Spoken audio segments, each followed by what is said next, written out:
In this episode of the Polymer Week Podcast, I'm thrilled to welcome Joseph Barbaccia, an internationally recognized artist celebrated for his striking polymer clay paintings and portraits. With a background in fine arts and an impressive range of mediums, Joseph masterfully blends digital techniques with hands-on craftsmanship. Today, he will share insights into his creative process, the importance of play in his work, and how polymer clay became his medium of choice.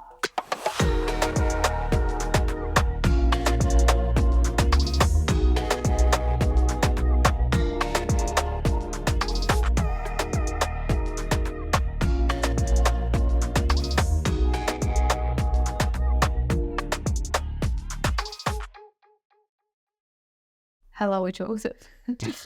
Thank you. How are you doing today? I'm doing quite well, Lucy. I hope you are too. Yeah, thank you for having the time to speak with me today. And I'm super excited to talk about your artwork because there is something special.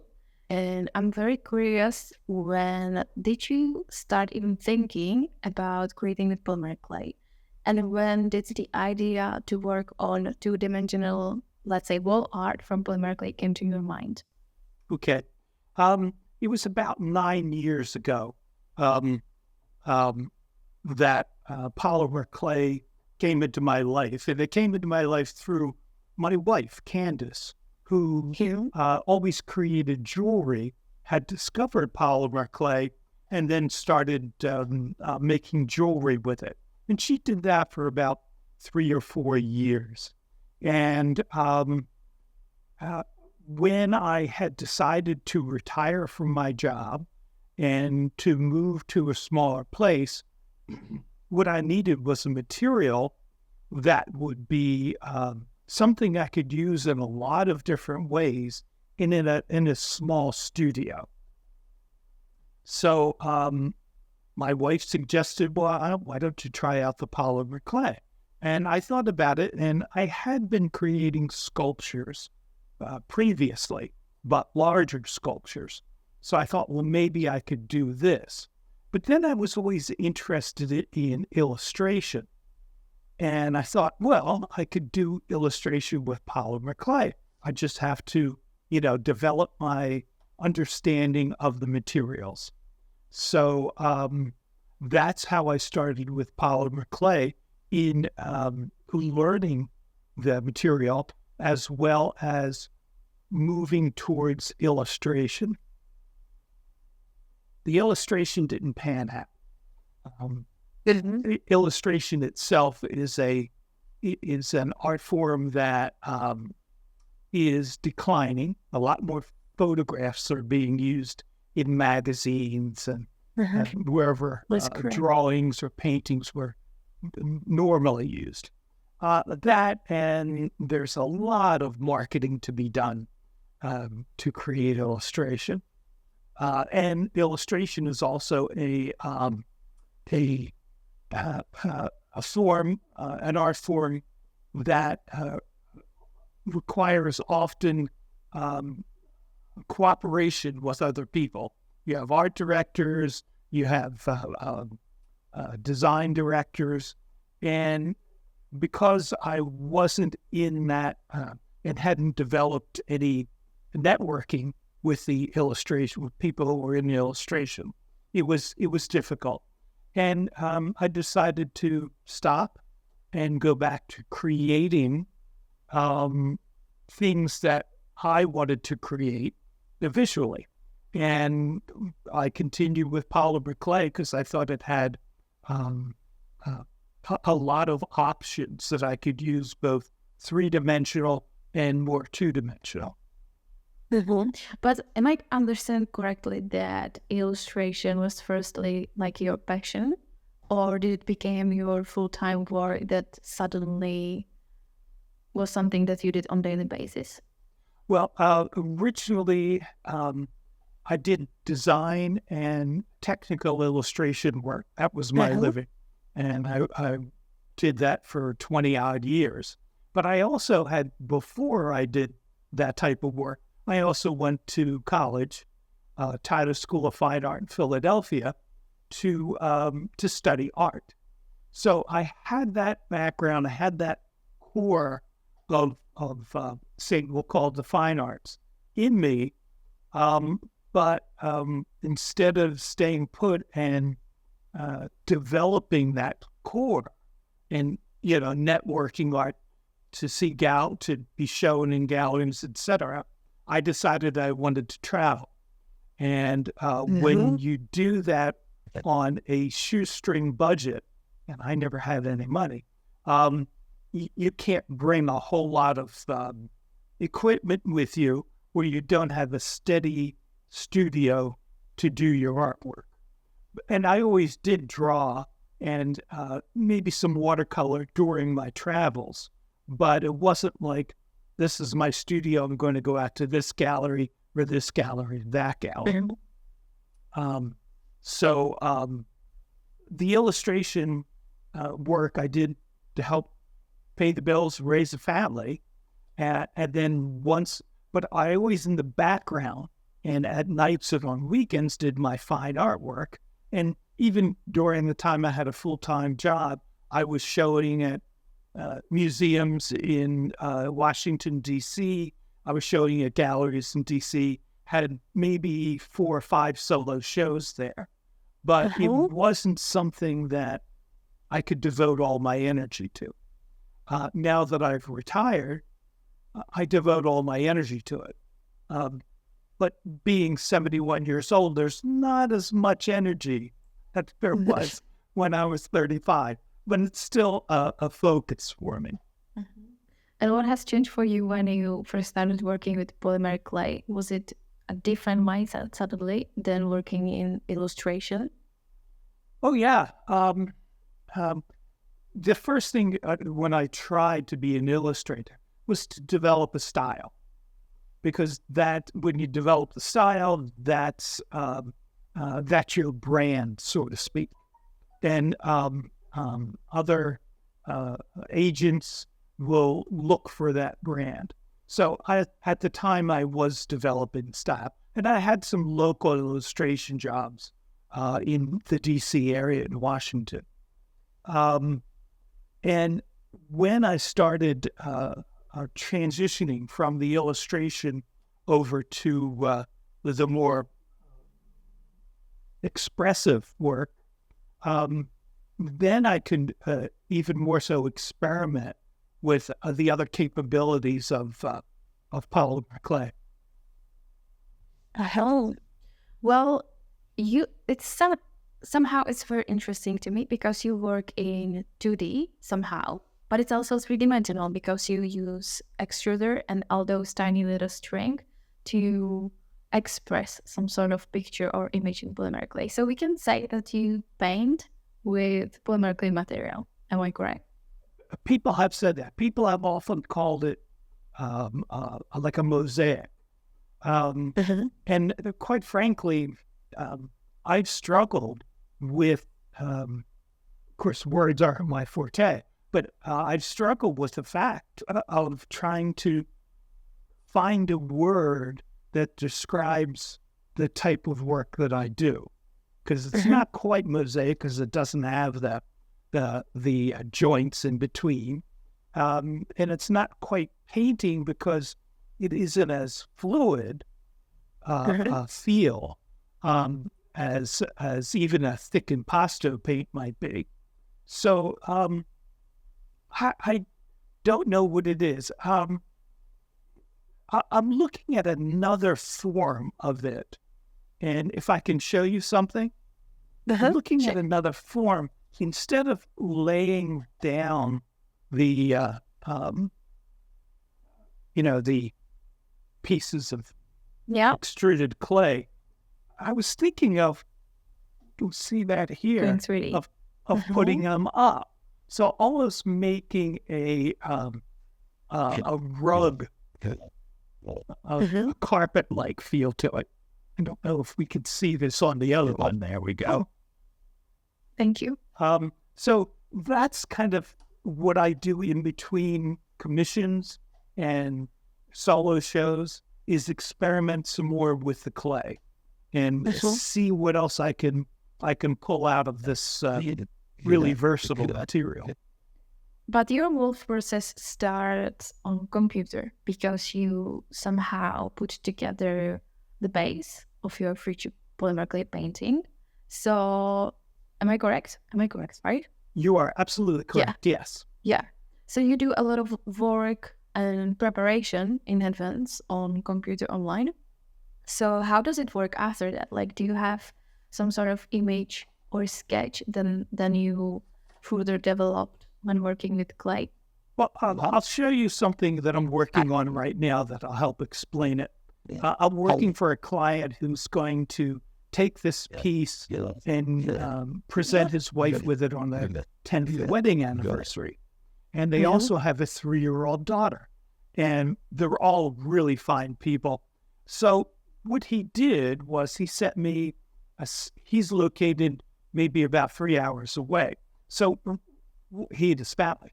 So what he did was to send me photographs of each, his wife and his daughter and himself, and then a couple of other things he wanted to include in the artwork, the final artwork. So what I did was I took them, I combined the photos that he liked of the individuals, and I'll show you the image right here.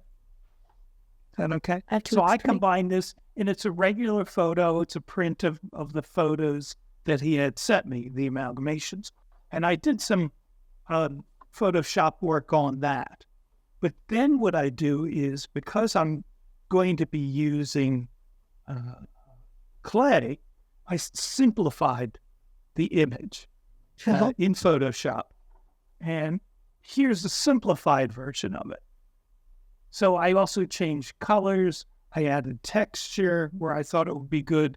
And there was a particular background that he was interested in. So when I apply these filters in Photoshop, it lends itself more towards the medium that I use. And I can lay down the base basically for that. And then what I'll do is I'll go back and reference the photograph to make my more detailed changes. So, the eye might not be smiling quite a bit, or the texture of the hair. I might use a different thickness of clay to get the texture of the hair right, or lighting the eyes up, highlights of the eyes, or highlights in different parts of the piece. So what I do on the computer and what filters I put on the images, I do as the base. And I'll put the base in, and that's what I'm working on right now, putting the base in, and then I'll go into and usually making the faces, in this particular case, a little more human looking, meaning bringing out expressions and particular facial features.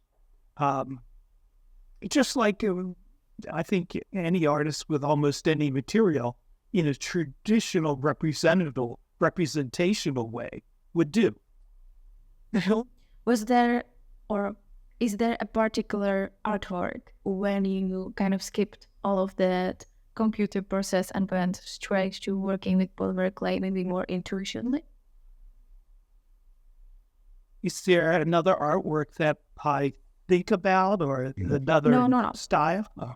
I mean, if there is a certain artwork that you already did, but skipped all of that online process that you do on your computer, and suddenly, without having any sort of structure under the glass or some sort of printed picture that you edited, if you ever tried to work just with polymer clay immediately without all of that preparation, just by having some sort of intuition what you might do with those extruded strings? Oh, absolutely. Yes. Yeah. I've done that with 3-dimensional sculpture. Yes. And sort of a much thicker extrusion that's probably, at least a centimeter in diameter. And I've worked with that Most of those are abstract pieces. So after, so I had to, the past year I've been preparing for this solo show, and the gallery where I am, where it will be, is more of a representational type of gallery. That's the type of work they show. So the past year I've been working on these type of pieces. But I've also been doing sketchings and drawings of more abstract, more expressionist pieces that I plan on doing in the future. So yeah, but I think, yeah, this is a failed piece, but I'll show it to you anyway.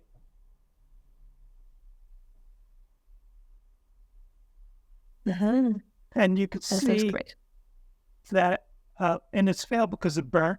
Of course, last fall I was having a problem with my oven. And then, this is a piece that I started a series of. Oops. I don't know how well you can see it here. I could have it. This is a piece that I started a series of that the Chinese calligraphy influenced me. So once I do get into 3 dimensions, other emotions and feelings are more easily expressed than the subtle emotions that you get with more representational work. What do you enjoy the most? Do you prefer to have a lot of prepared drafts in front of you when it comes to your plans for your artwork, or do you rather just sit at your table and create something without even knowing what the result could look like? No, I've always sketched first. The sketches don't necessarily need to be detailed. Like the piece I just showed you, the sketch was, pretty simple. And there's some notes. You get some sort of idea. Yeah. And there's some notes that go on along with it. But, that happens. That didn't happen when I first started. Excuse me. That happened as I got to learn the material better. And as I learned the material better, I could know almost what to expect, and the communications between my hand and the material, or starting in my head through my hands into the material, became easier and easier. Just like if you played the guitar for many years, that, and you see a particular note on a page, well, your fingers automatically go to that note, or piano, or any musical instrument. So you don't need to think about it. So that one step in between the expression and the material is removed. And I'm not quite there yet with material. It sounds funny when I tell people that I've been working with it for 9 years. I usually say only 9 years because of the possibilities with it. Yeah, there is so much to explore.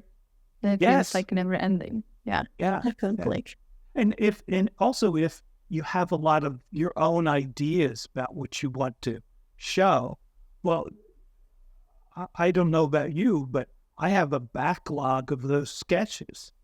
So the only thing that's keeping me away from doing them all at once is that I can't do them all at once. I'd love to just get them all out in clay. But I also create other things too. I work with doing just kind of a painting on the computer. I have a walk-on tablet, and I work with that. I also have written children's books, and I work on illustrations for the children's books. So now that I'm retired, it's great, because I have the time, if not always the energy, to work on these projects that I love to work on. Yeah. Talking about your illustrated book, that's probably the very first book for children illustrated by Polymer Clay, which is absolutely amazing. Oh, yes. Yeah. I did not know that, but I really enjoyed working with my wife on that book. We had a good time with it. The latest book that I have, I don't know about the illustration. The book that I'm working on now, I'm doing illustrations on the computer. Whether they're going to stay there or not, or come into Polymer Clay, I don't know. It all depends upon the success that I have in the galleries that I show. Mm-hmm. Well, when you look at the Polymer Clay community now in general, and you are very active in attending all our Zoom sessions, and it feels to me that you really enjoy to have conversation with other artists about the material that we all love. Is there something particular in recent time that you found really interesting about someone else that inspired you for your own artwork?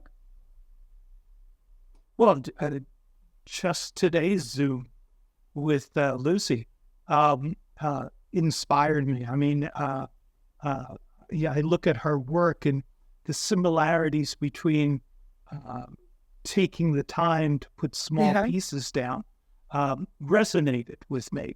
Yeah.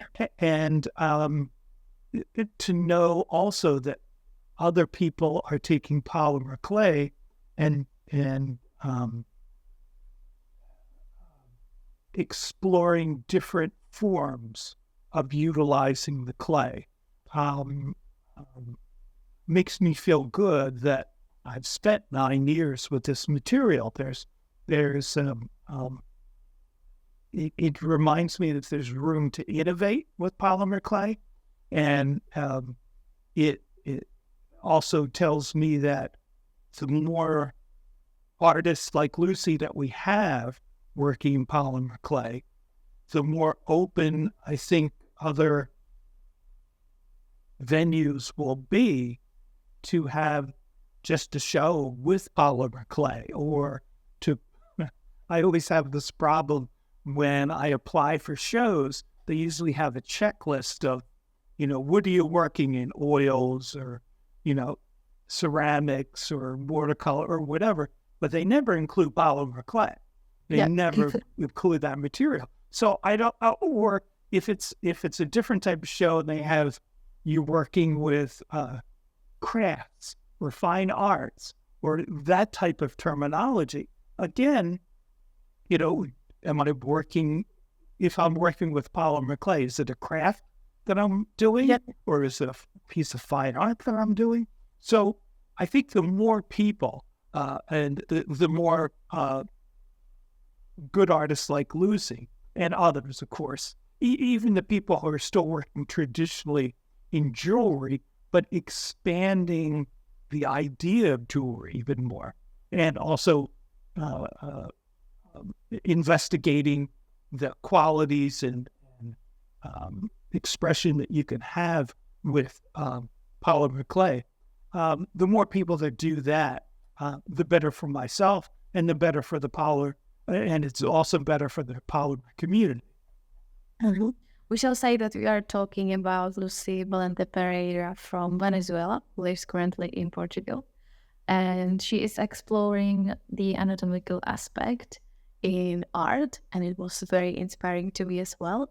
And she has some sort of certain topic that she's exploring further and further. And do you have something that you feel that really is the main theme or topic in your illustration or maybe in your polymer clay artwork? Or is there something that you keep coming back to into like a certain motif that you really enjoy to express? Good question. And I sighed and I kind of hesitated a bit because I couldn't think of any. While you were asking that question, there was nothing that came to mind. There is a tactile and a texture that I'd like to evoke in the work that I do from what I've shown you. There's a lot of texture to it and repetition in those smaller forms. That keeps coming up. But I don't think it's right now, it's not anything that is cognizant that I can think of, really. Maybe if I go back and look at all my work and give it to my analyst, she could help me figure out what I'm trying to do. But nothing comes to mind, no. But I think it's lovely that you're open to different things, because then your public is even wider and everyone can find something that enjoys in your artwork.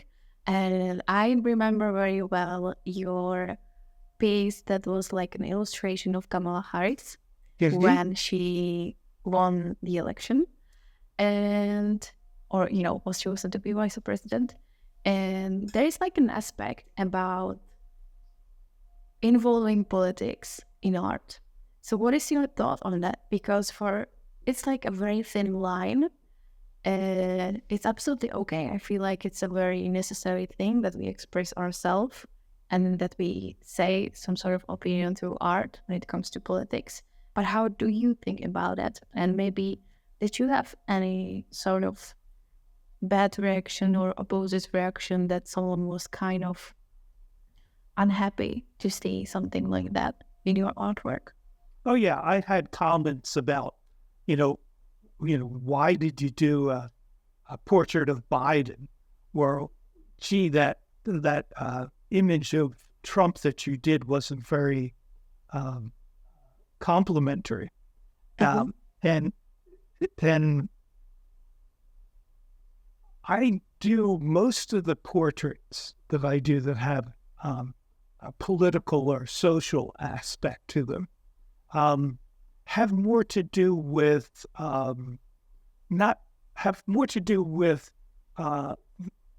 person rather than the platform or the politics, right? Because I always feel like no matter if you go up as in a positive way or down into a negative way, you're still moving. You still have to navigate that distance, whether it's for something positive, or you still have to navigate that distance if it's for something negative too. It's basically the same. So when I say do a portrait of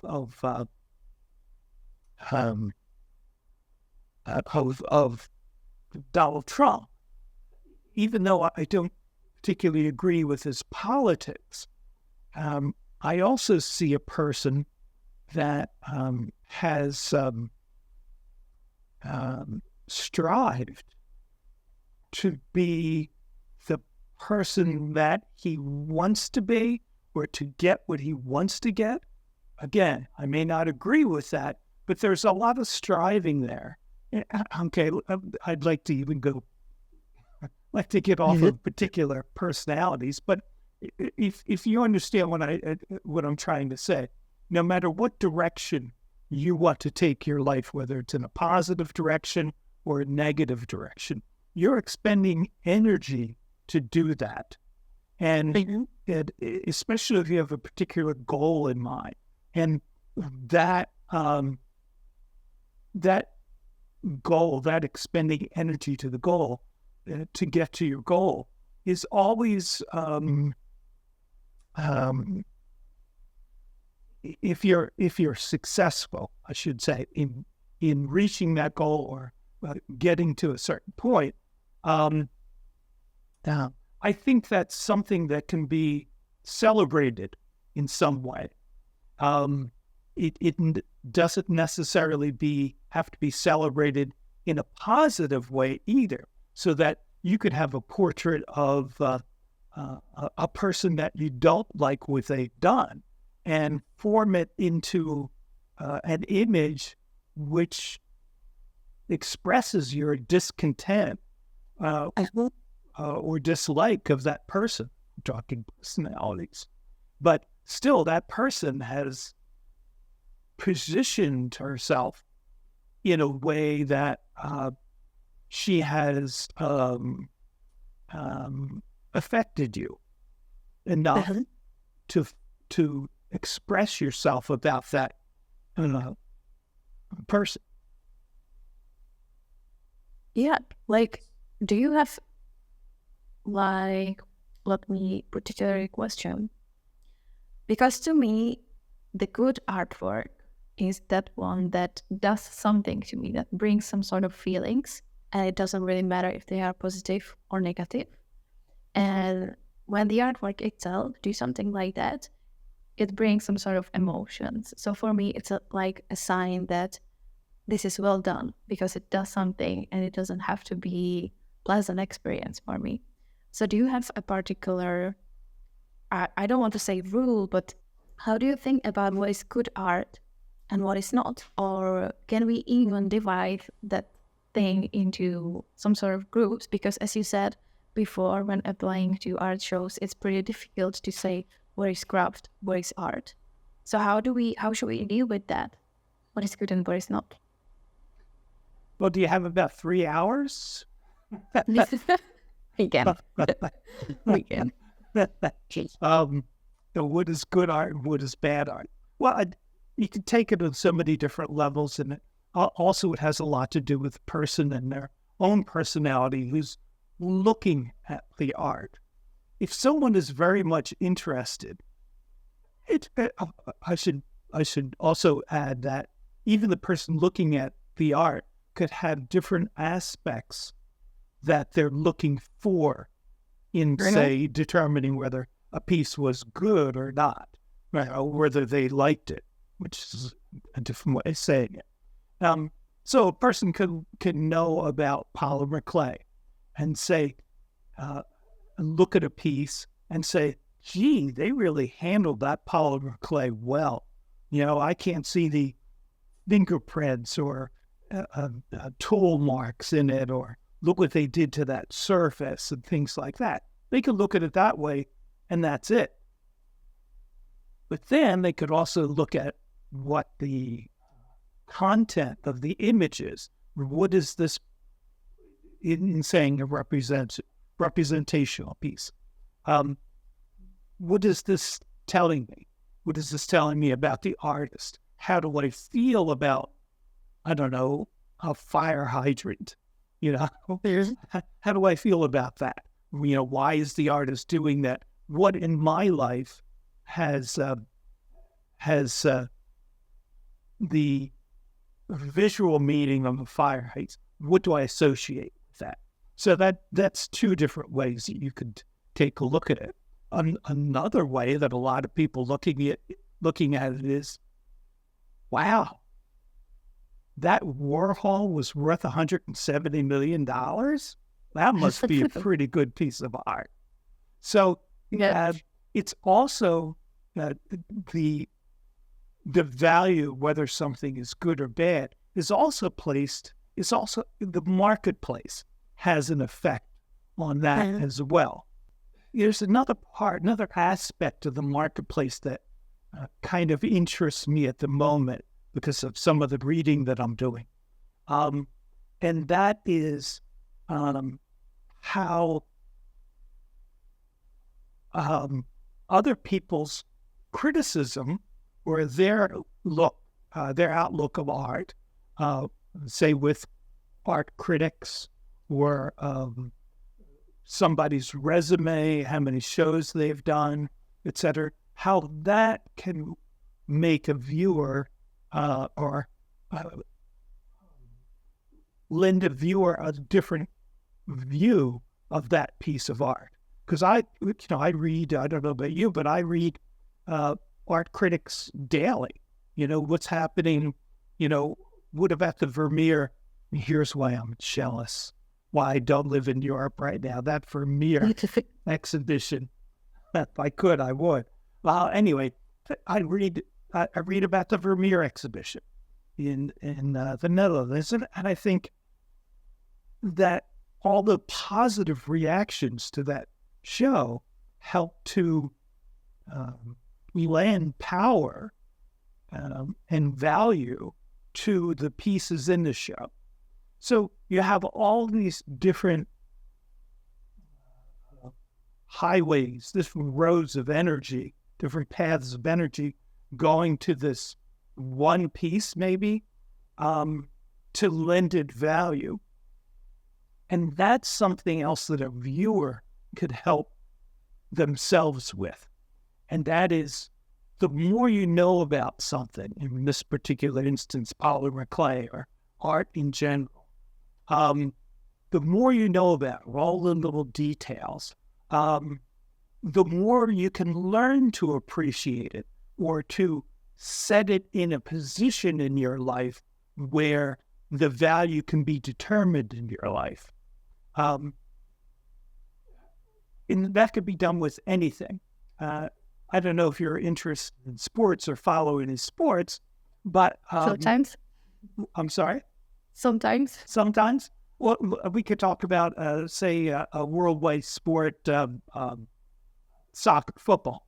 And that the more you know about how the players can, their technical ability or the plays that they use to score, or how the manager is positioning people or putting people in and out, the more details you know about the game in sports, or the materials or the artist's history in art, the easier it is to appreciate and to value particular pieces. That's not to say that you take everybody's word for what's going on, but you find people, just like reading books, you find authors that you really like their writing, or you really like how they you really like their storylines, and then you keep reading their books. And I think it's the same with artists too, that something resonates and you can keep looking at their work and keep enjoying that work, and then that work is the value or what makes it good, like we talked about before. That's beautiful said. There's a long-winded answer to your question, but it was that kind of a question. What's good art, what's bad art? Well, as you said, like the story behind the artwork or the artist helps, especially personally me, a lot, because you said it perfectly. Like suddenly I can appreciate more and I get the message what the artwork is about. Sometimes when I go through the museum, you can go straight like that, and there's like piece that catches your eye, and there are pieces that you just go through and you don't really care about. But suddenly, if you know just a bit about the particular artwork or artist, you can definitely see that in that piece or wall art or jewelry, whatever is it. So that makes me wonder if there is something that you want your audience to see in your artwork. If you really left them to maybe choose what the artwork is about, or if you prefer to really let them know the exact details about it so they can see what you were trying to say or what you express through your art. Well, like I'm doing now, I'm always willing to answer questions about the work.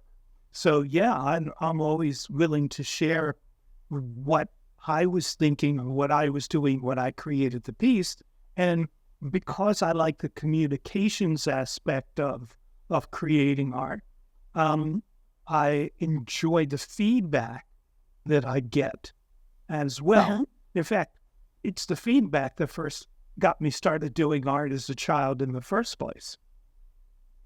What was the feedback about? I was in love with my second grade teacher. I guess I must have been about 7 years old. Her name was Miss Phillips, and I was in love with her. And she always asked the children, second grade, you did a lot of craft things and drawings and stuff like that. And she was particularly interested in doing that for the children. And since I was in love with her, I did a lot of that. And I was always taking them up to her and showing her and getting the pat on the head or whatever the case may be, that positive reinforcement. And as I kept doing that, my parents would also say, gee, Joey, that's really nice drawing. And I was getting positive feedback from there as well. So that became initially part of why I continued to create images, is because I like that the back and forth, the communication between whoever was looking at it and myself. Most people were very nice and weren't negative. It's still the case, but a few people are, and that's kind of good too. It's just like in any other part of social interaction. You have some people who are going to be more interactive with you, or going to ask questions, who are impressed by you, what you have to say. And there are other people who are going to say, be kind of, have a good time at the party, and you don't see them again. So the images, of course, and you probably heard this a million times, are just another way of communicating. And just like a writer or a poet can understand language and manipulate the language in a way that is very personal and very unique. The same happens here. Same happens with these forms and these colors and these textures.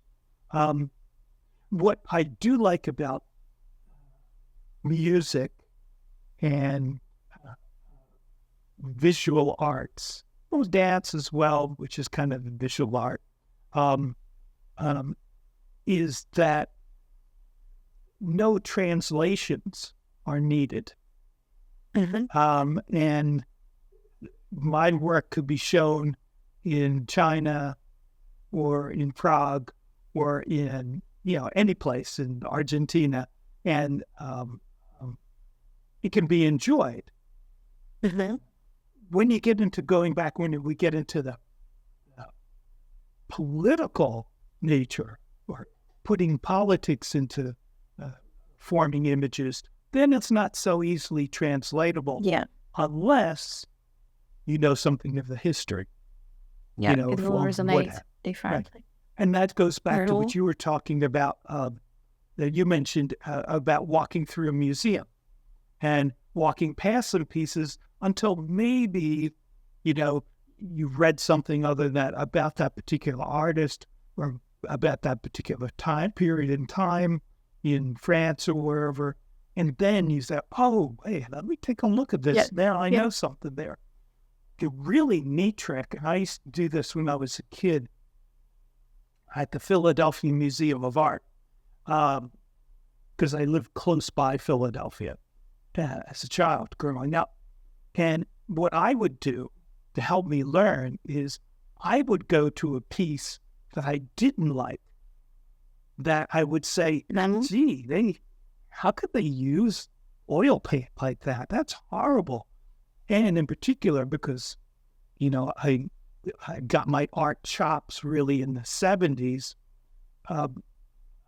I was introduced to art through the Catholic Church. And so it was very representational work.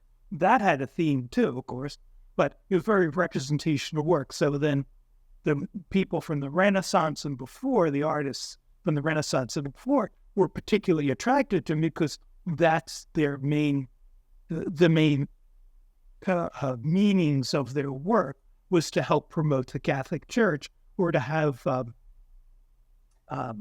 images that help promote the Catholic Church.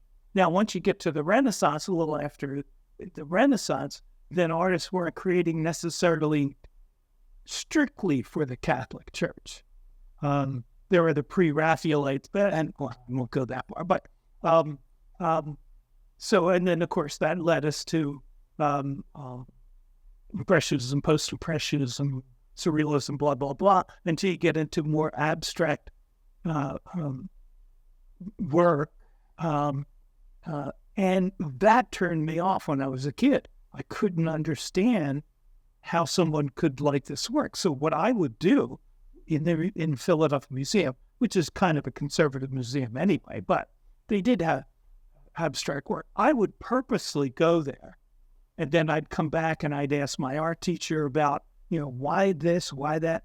And of course, I lived in a real small town, and my art teacher really didn't know a lot about abstract art or more contemporary art during the 60s and 70s, during the 50s and 60s. Excuse me.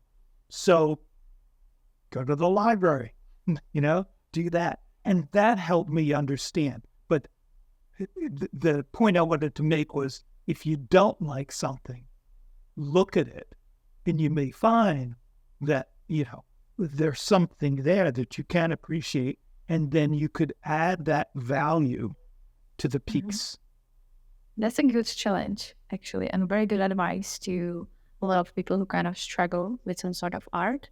And as you said, just to stand in front of that and look at that piece, it does something to you, right? Like, you get certain feelings, maybe positive, maybe negative, but you can definitely learn something, not just about the artist, but also about yourself and the way that you are connected with such art.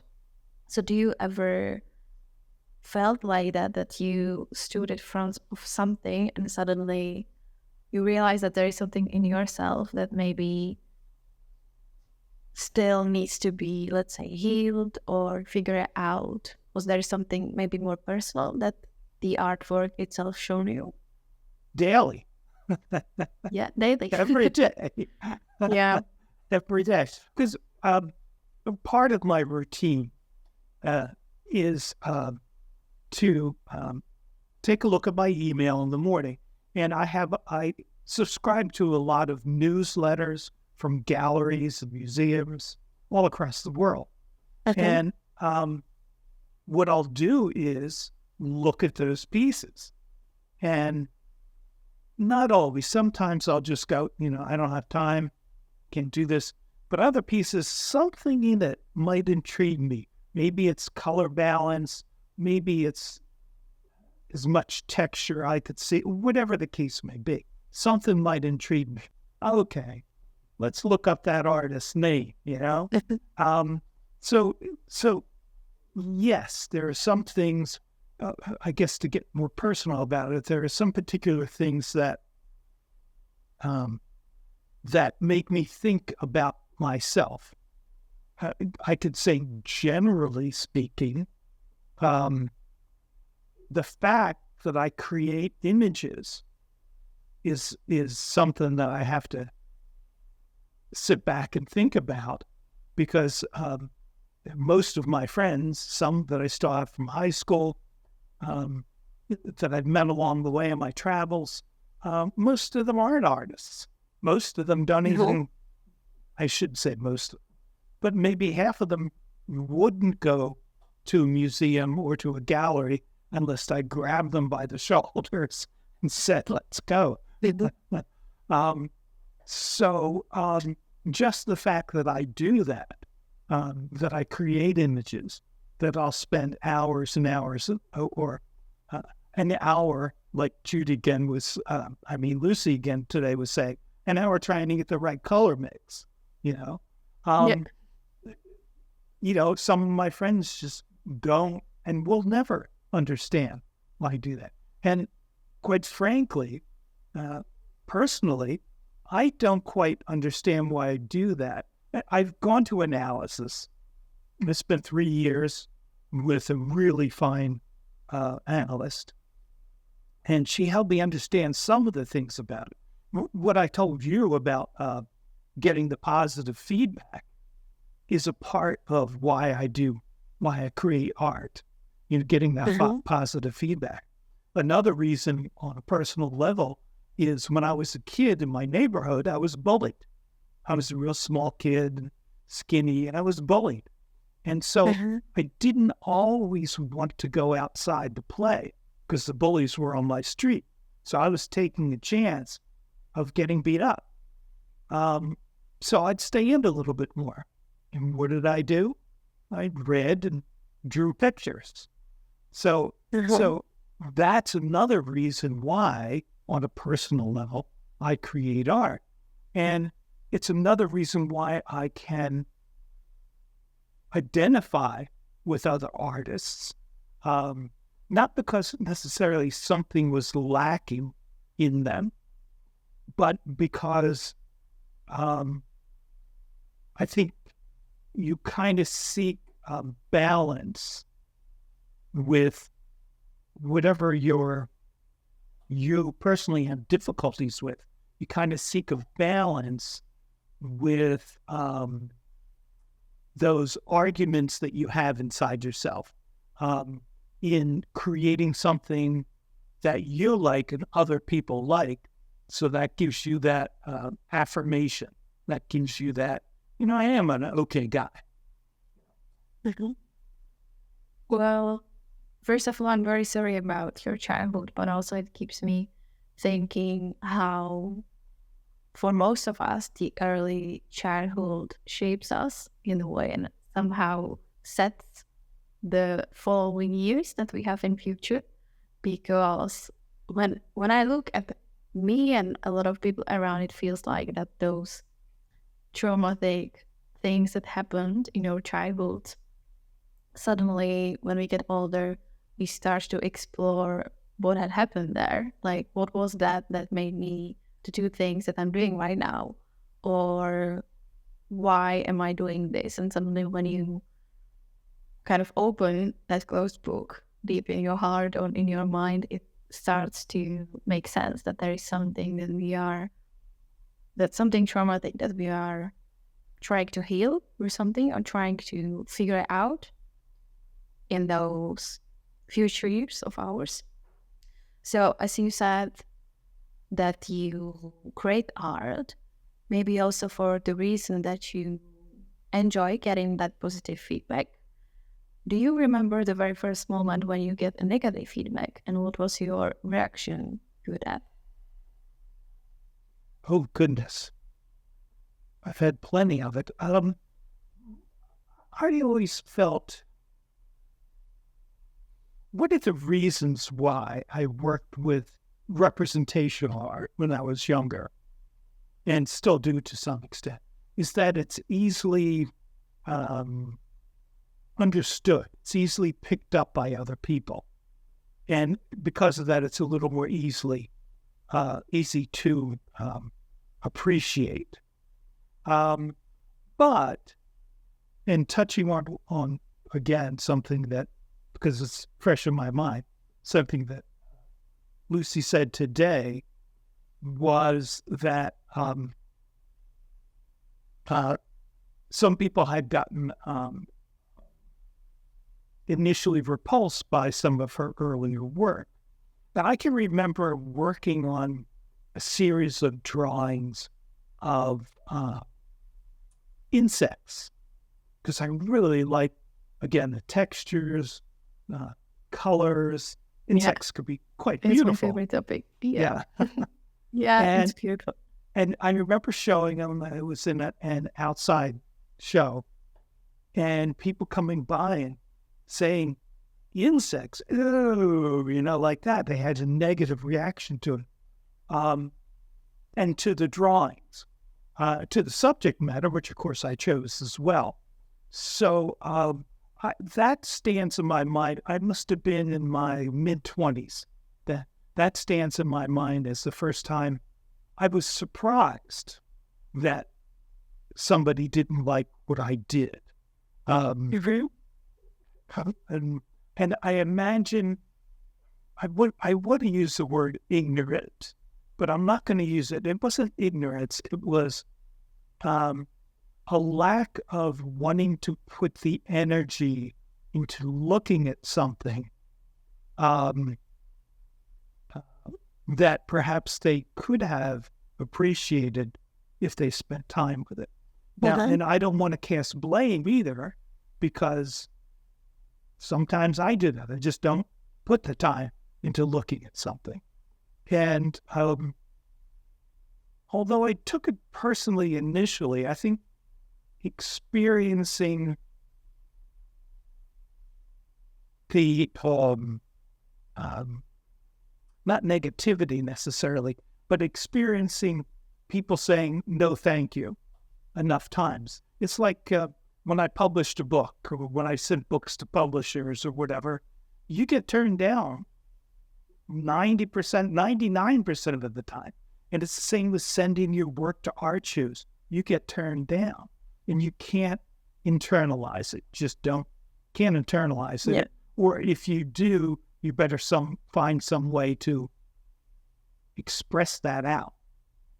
Or maybe being a failed artist is a, what do they call those? A circular thing. Keep failing and you got to express it. Keep failing, you got to express it. Yeah. So you said that you can't really take anything personally, and it's really freeing in the end when you don't, because the art itself is very subjective. Well, again, it goes back and forth, because it's difficult in my mind. I have difficulty not taking the accolades or taking the positive feedback with a grain of salt too, as well as not taking the negatives. So if you're not taking one, you have to not take both. And I haven't quite got to that point. I'm enjoying the positive vibes as I don't know. I'm enjoying the positive vibes much better than I enjoy the negative vibes. Obviously, just putting that label on them tells you that. Can we say that after your huge career as an illustrator and then becoming a polymer clay artist, are you working with polymer clay now for yourself because you enjoy it in first place, and then as a second place for others to look at? I think I'm working with polymer clay, again, because of the possibilities that I can experiment with this. The word malleable comes to mind. And of course, that's what I work with is my hands. So because this material is so malleable and can take so many forms, it makes me feel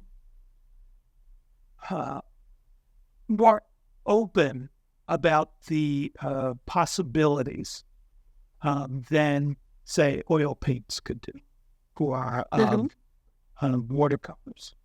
Not that those don't have a lot of possibilities in them, but I've never seen, I've seen some oil paintings that are really thick impastos, and they attract me more or less. But watercolors, I studied watercolor, but never got the hang of it. Perhaps it's too subtle for me. That's kind of what I thought. You really have to have a subtle touch. My hands are laborers' hands, they're not artists' hands. Well, my question originally was, and maybe I said it the wrong way, that I meet a lot of artists and a lot of them are doing that, let's be honest, for money, because they need to, make sure that their families are okay. They can do it because of the commissions for the others, so they can be happy about it. And then there are artists that do that at first place for themselves because that's who they are and that's what they enjoy the most. So do you feel that you were always in one of those categories, or has it changed during your career? Well, I think the one feeds into the other. I think that right now, because I don't necessarily need the money that, that I would get from selling my work, I tend more towards just enjoying creativity. However, the money is also puts value on what I do. And that's the interior thing of, wow, what I'm expressing has value. People are going to spend $1,000, $1,500 on this. It's about to go in right now. But, and so in turn, since it's coming from me, that gives me a more of an outlook that I have value to. So I internalized that as well. Yeah. And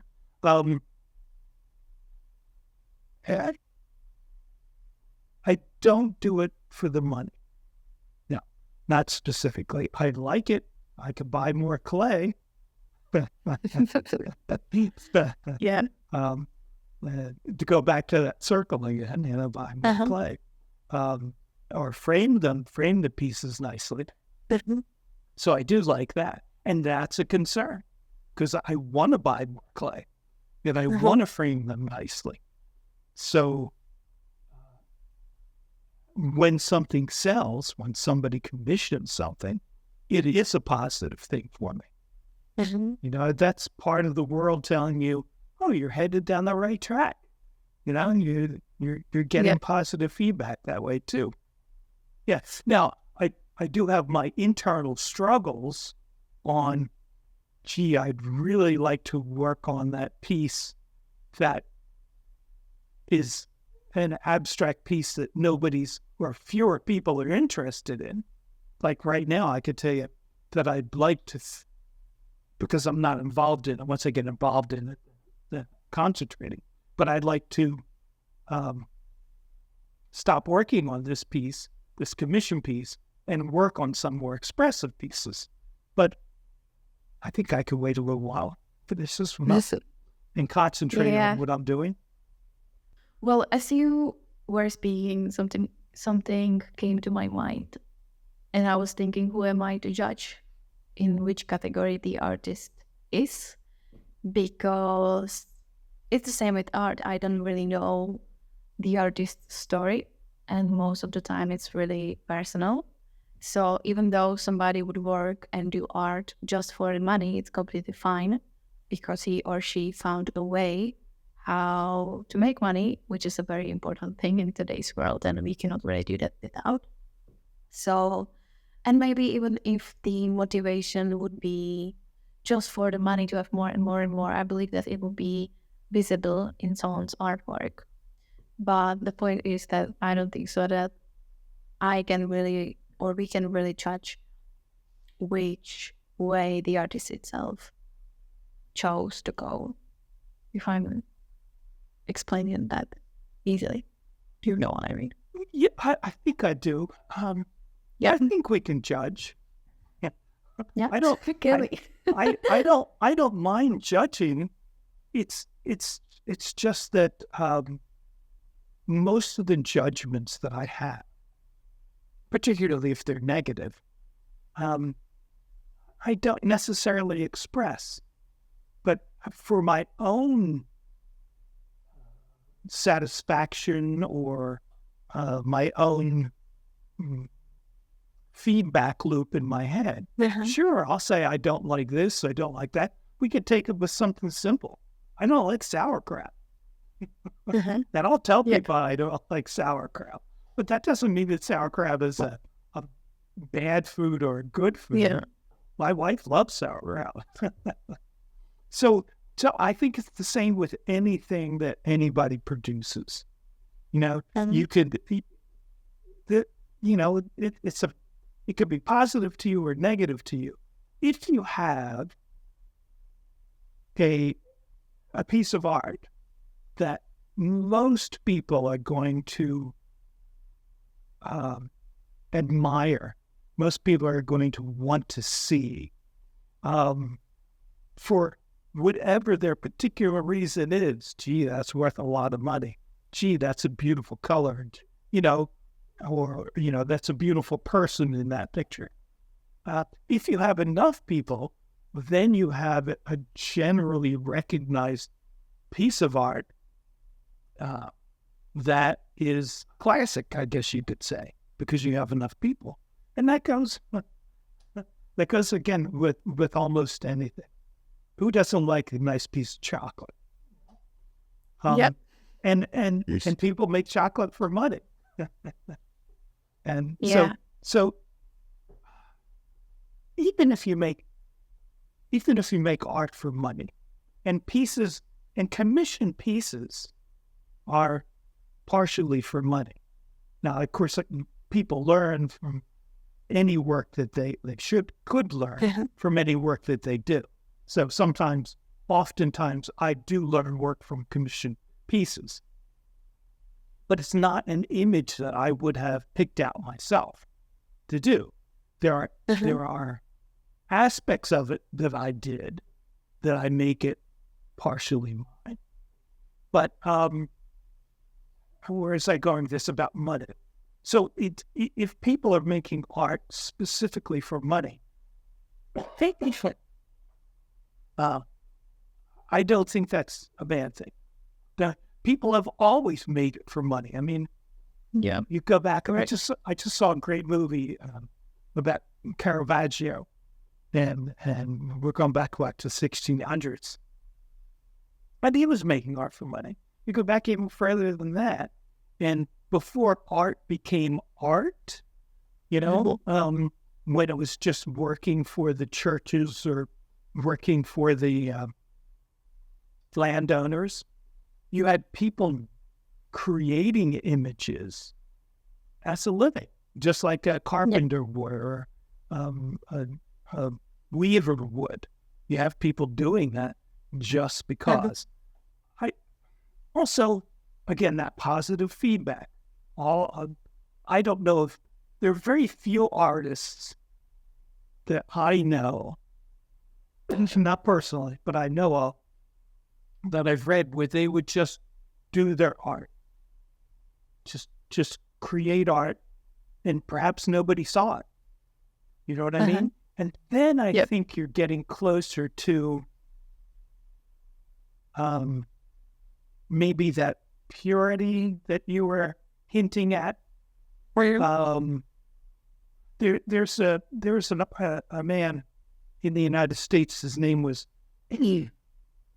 Harry Darger, and he wrote these volumes of books and illustrated them, and nobody knew he was doing it. He lived in this little room above a garage, and he was a caretaker in a school, during the day, and at home he'd go and write these volumes of thousands and thousands of pages of illustrations and stories. Nobody knew what he did until after he passed. There was this younger couple who had known him. I think they rented him the room, and when they went up to clean up, they discovered this crazy, beautiful work that he did, and perhaps there was some purity in that. But you still have the idea that you are creating your art because of something in yourself. You're fulfilling something in yourself, just like you do anything else. Hey, I'm hungry. I'm going to have a hamburger or whatever. That's something. There's a reason for that. There's a reason for putting that energy into creating an image. And if it's not for money, it's for self-satisfaction or for whatever. But it's not. I don't think it. It's not like Athena that springs from the head of Zeus. It just doesn't. There's a reason behind it. Yeah, and in the end, I was thinking, as you said, about the guy who didn't show his artwork while he was living. It's a pity, right? Like at the end, it brings, when you present your art, it brings some sort of value to the viewers. So in his case, it brings the value after he passed away. But isn't that also the reason why we are doing the art itself? To bring some sort of value or express something to the audience so they can, as we said before, they can learn something from that or explore something within themselves. Yeah, I think that that communication, no matter what species we are, is real important in day-to-day living.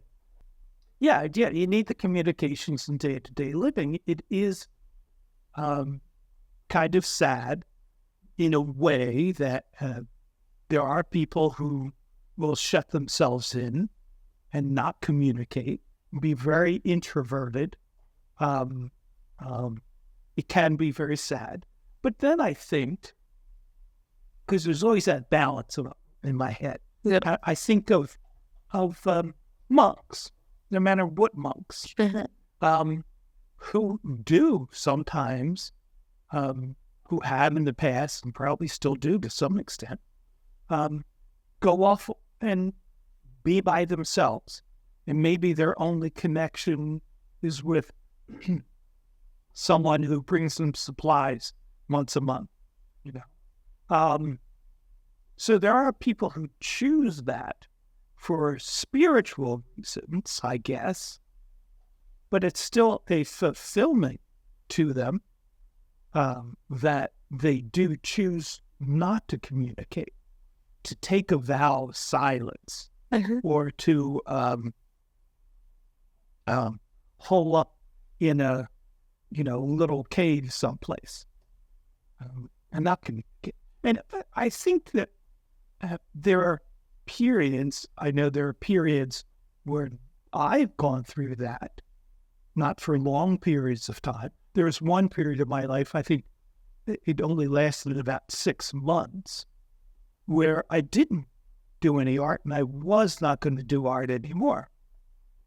But then I got back into more social setting, and then I started communicating again. What I did was, in case you're curious, I sold everything that I owned and took a motorcycle trip for a couple of months through the West, just me and my motorcycle and the tent, and did that. So that's one of the reasons why I did draw. I wrote and the journal, and I wrote in that. So I can understand why sometimes people just want to be alone, but most of the time it's not for a long time. Yeah, but can we agree on that in the end it doesn't really matter if you decide to be a monk or if you want to travel alone, if you want to express yourself through the art, because in all of those aspects you are still learning something about yourself, just in your very original, specific way that sets you in the moment or fits you in the moment. That's the better one. Yeah, I think that's true if you want to learn something about yourself. Some people don't want to learn anything about themselves, and that's all right too. It could be that the people who are not curious are the people who are well-balanced, who are maybe someplace that we're kind of all looking for. Just to be, I don't care. And other people, I would think also, say that in the long run, it doesn't matter. And then? Yeah, but they are still learning something, aren't they? Like, even though they don't want to, they are in different situation each day, which brings them something new that they need to explore or figure out. Pretty much. Although I've met some very closed people who aren't particularly interested in learning, and that used to upset. How could you not be interested in this, or whatever the case may be? Well, it doesn't upset me anymore. That people aren't interested. They don't. They'll eat maybe, and they'll get a job, and they're satisfied. They're pretty happy, and that's kind of what a lot of people are looking for. That satisfaction. That okay, I'm happy with what I have. I don't need to read. I don't need to watch TV. I don't. I'm good right here, sitting cross-legged by the lake. Yeah. Basically like a monk. I'm just on a different place. Oh, that's my Catholic upbringing. Well, what makes you happy these days? Oh, a good meal and a glass of wine comes to mind. I do enjoy speaking with people about my artwork, and I love my children. I have 3 girls in their 30s and 40s now, and I have my wife. We make each other happy. In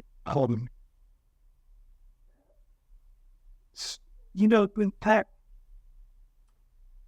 sometimes doing my artwork is very similar to exercise. It can be a real pain, but it's also strengthening too. You know what I mean? My coach used to say when I played football in high school, no pain, no gain. Okay. Right? So my artwork gives me that satisfaction too. It's a lot of work. And it can be frustrating at times. But if there wasn't something in me that needed to express what I express, or needed to do this work, then I'm sure I would do it.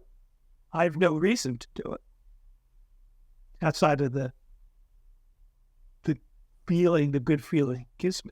Now, whether I can do my work and not show it, that's a curious question. Yeah. Now, you do artwork, I'm sure, right? Yeah. Do you show it? Well, that's a good question as well, because maybe when I'm struggling. Yeah, I show it when I'm happy about it, but the truth is that as I have developed this sort of like organism within the business, I struggle to figure out how to make it work without much of my presence, because I would love to devote my time to artwork, but always the business comes first, not just for the money in particular, but also because of the people involved. And because as it's a community-based thing, it's kind of, obvious that you need to keep going, and you can't really stop for 2, 3, 4 months to do something different. So what I have been doing, because for me it all started with the art and polymer clay itself, but then, which I'm very grateful for, when it evolved into some sort of business or something that I enjoy to do as well, because I'm half business, half art, and I love both of that. But the truth is that most of the past years it was more about the company, and I would love to go back, but I'm still struggling to finding the system so I can make sure that if I disappear for some days or some hours a day to just devote myself to the artwork and get totally lost, it still will be okay. So that's something that I haven't figured out yet, but I hope I will. This year. Can you think of creating a business? Because I try to associate creating art with other things. So can you think about creating a business? That the term creating is pertains to both. Creating a business as equivalent, well, I probably wouldn't fulfill you the exact same way, but there may be aspects to creating a business that is fulfilling, similar to how artwork is fulfilling. One is that creating a business, I think you're making people happy as well. You're realizing and you're putting your energies into a system that is beneficial to other people. There can be income, going back to the dollar sign or the euro sign, in both, right? Like I said, also meeting people, you talked about that. I think there's a lot of similarities. Now, again, I had my own art business, for a time, but it never got to a point where I didn't have to do everything. Well, in the beginning, you have to do everything, and then with more and more time, you can get more help because you're able to pay for that. So that's been interesting to see. But it's beautiful how, for me, it's definitely fulfilling a lot.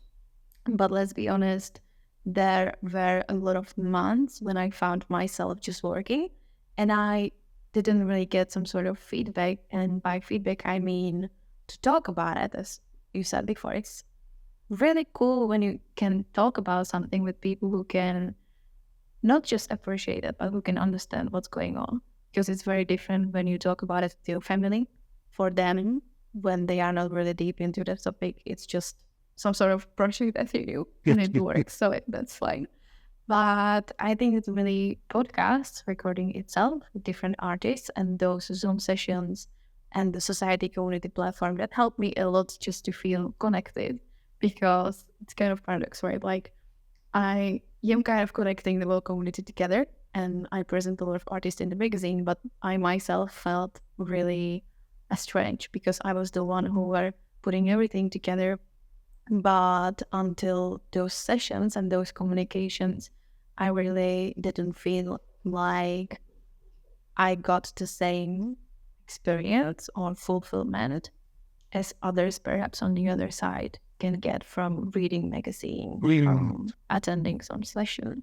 So for me, it's fulfilling in many different ways, but it definitely became better when the pandemic and everything and people started learning with Zoom, and suddenly the connection is very different than 5 years ago. Yes. Because if you haven't organized anything face to face, you couldn't really speak to anyone, and the text or email is very different from seeing the face and speaking. So yeah, I'm not sure what was the question. No, you answered it. In fact, you made another point about the similarities between creating a business and creating a piece. And that is, as you get more successful in your business, you're able to hire people to do a lot of the tasks that needs to keep the business running. It's the same with artists. Once they get successful enough, they can hire people to do a lot of the tasks that they had spent hours and hours and hours doing. Yeah. So there are similarities. But there is still also the struggle, and that's a problem with me as well, that it's really difficult, depends on how much passionate or how much, kind of psycho you are about what you are doing, because you cannot really pass your work to just someone. You really have to feel that some sort of connection, or you need to make sure that the person looks at that differently or the same. And by differently, I mean that they can make it better, or the same, that they can fulfill your standards. So you are at peace that it's going to be fine. So I'm not sure when it comes to artwork, because I heard, for example, Kathleen Dustin, I feel like she said to me that she had some help with sanding and buffing. So those are some sort of actions that you can pass to someone else, because you can trust that, I believe. Like it's not such a huge decision when it comes, for example, to color mixing or composition or the way you work with clay or any other material. So that's pretty difficult, right? Well, yeah, I think of, I just saw reading a book about Botticelli. And Botticelli had a big bodega in Florence. He had a lot of people working for him. And he got into problems when the people who were working for him didn't quite get what he was doing. Yeah. And so the paintings that he were making weren't as good as the paintings that he had his full hands into. And his reputation, his bodega, according to this book, suffered from that because he wasn't paying attention to what they were doing, or he stopped caring about what they were doing. A lot of that also has to do with the interviewing process, and understanding who you're working with. Yeah, but as you said, the attention, I believe it's a very important aspect. Like, I feel like that I want to pay attention to anything that's going on, because otherwise I wouldn't be really sure that when it goes out, it's the way that I'm very happy about it. Mm-hmm. You know what I mean? And it's really built on trust, and it's also built on other people's skills, and perhaps also on their ability to being really happy to learn some standards or ways how things are done. And there is another struggle, so you can hire people who would love to bring something super new, and sometimes it's fine, but sometimes it doesn't fit.